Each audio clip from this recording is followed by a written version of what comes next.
რუსების წინააღმდეგ იბრძოდნენ. მამა შენის და ბიძა შენის თვალები იქნებოდნენ ის ადამიანები და შენ რუსებს იცავ? ადამიანები არა ადამიანი. აი ვინც ამ პრობლემას უქმნის? რომელ?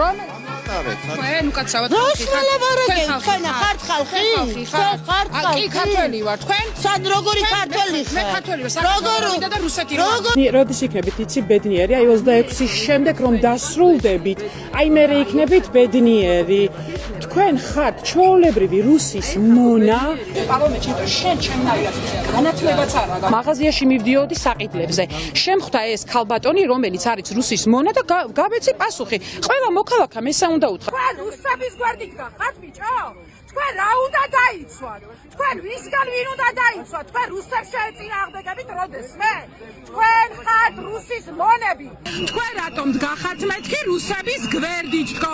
და ესეთი სიტყვა მითხრა დიდი ბოდიში, მაგრამ რაც სამართალდამცავმა მითხრა, იმას გავიმეორებ. თან ხელმძღვანელმა პირმა გააჯვიო.